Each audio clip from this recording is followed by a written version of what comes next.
and welcome to Body Bags. My name is James and I'm your Sunday night reviewer, and this evening I'll be reviewing I think it's French Canadian Thanatomorphose by first time director Eric Falardeau. Sorry, probably butchering the name there. This is his first feature length film, and the Thanatomorphose, the actual French word, it's the meaning of it, which is very handy. It's on the back. It actually means the visible signs of an organism's decomposition caused by death. So there we go. We know what we're getting into straight away.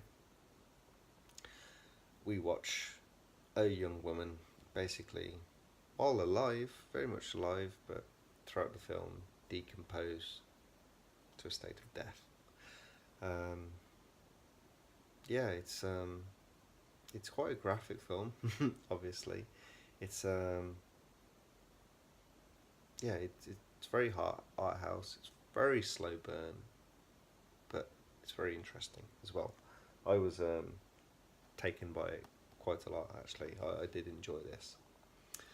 We don't really get to know much about the characters. Obviously, a little bit about her, but she's quite a weak person, quite a weak character. Just people kind of take advantage of her.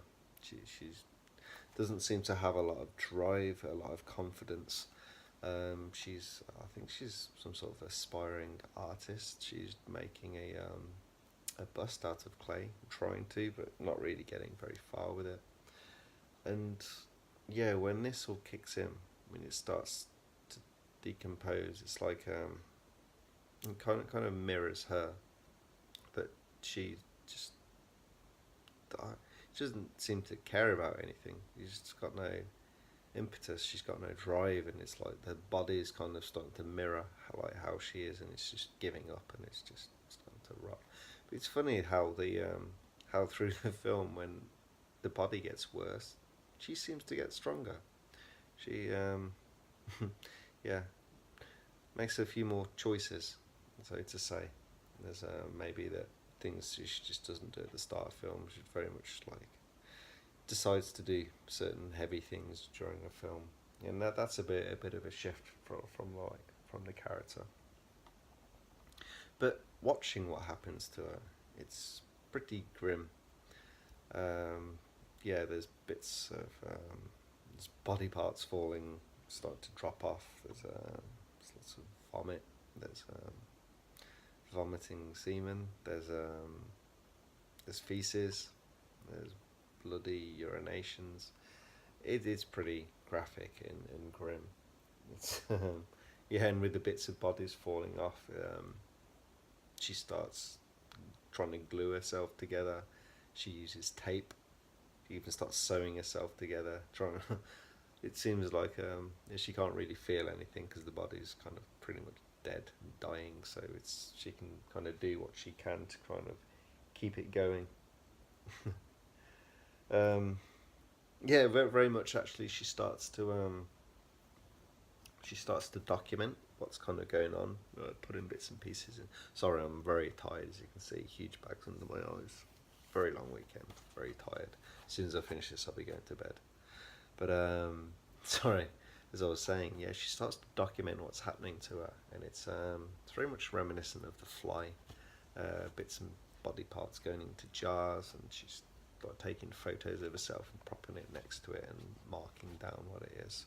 So I kind of quite like that. It does have a very like kind of Fly sort of feel, but very like I said, very art house version of The Fly with very very very low budget, not a lot of budget at all. And there's even a bit where it's towards the end we have some stop motion animation, and again very famous 80s horror films, very reminiscent of Hellraiser. The stop motion animation used in that, it's kind of the same sort of situation of a body and like what's happening to it. But yeah, like I said, like an extra bit of gore, like obviously what's happening to herself, and it gets to the point where I think it gets too much for her, and it's like one of these choices she makes, decides to gouge out her own eyes. It's heavy stuff. Yeah, it's like I said, it's not really for the faint-hearted. But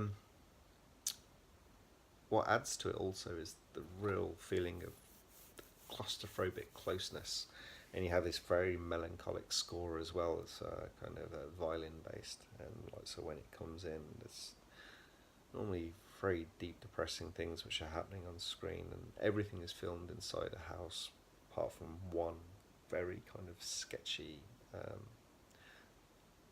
kind of fade scene, kind of sort of thing. It's to like yeah, it's a film, not a fade scene. It's a filming of this like dead animal, and it's outside looking at the sun and the animal, and then the maggots through the on the animal, and that's the only thing that you really see outside, and you don't see anything. It's just the floor and the maggots as well. Actually, yeah, as you can imagine, there's maggots in this. She starts pulling them out from all parts of her body, and it's like, yeah. Oh, she's decomposing. She's dead, and all the flies are flying around, and maggots and things like that. So yeah, with the maggots on there, nice piece of makeup. She does look really good throughout the film, especially like when the fingers start dropping off and things like that, and how her eyes start to milk over and things.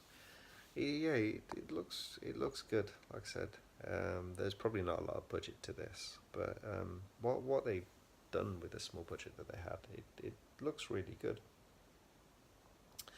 I don't really want to bash too much on it. Apart from her, it's like the supporting cast really aren't that strong, but that's not what this film is about. Like I said, it's more art house, and it's just kind of a documentation of watching what happens to this young woman, and they've nailed it with that.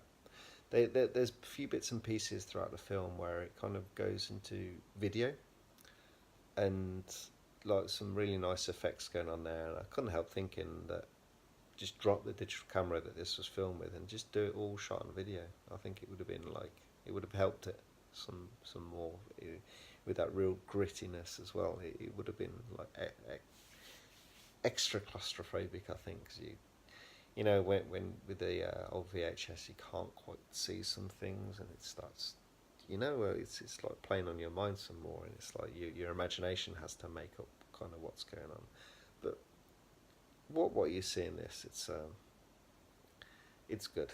Yeah, you don't need any imagination. They show you everything, and yeah, I think that's enough. Don't really want to. I was gonna say I don't really want to give too much away. It's very linear. Like I said, it kind of mirrors what's happening to her. Her body is like mirroring kind of how she is as a person. Like the body's just given up because she's given up, and then you have this like kind of damaged ceiling part, and it's like this mold, and it's like I'm not quite sure what the link is with that. I probably will give this a watch at some point. There's probably things I've missed on this, but I think that's enough for now. It's a difficult one to recommend. It's not saying like if you like The Flying Hellraiser you'll like this, because they're really not the same films. I've just picked out a few bits and pieces where there's some strong similarities, whereas maybe it's taken from that. And think The Fly art house for like if you like the part of The Fly where he's documenting his body falling apart and he's starting to change and look pretty gross, you could like this one. Yeah, but that's all I'm going to say about this film. Beautiful release as always from Unearthed Films. Really starting to get into those and buy more and more. I can see my collection growing quite a lot from them. But yeah, tell you what, give it a go. It's 100 minutes long, so it's quite long. Could have been trimmed down a little bit, but it's worth a watch. The only thing is, if you've got a bit of a weak stomach, probably give it a miss. But I enjoyed it, and I was even nibbling some sweets all the way through, so yeah. Why not give it a go?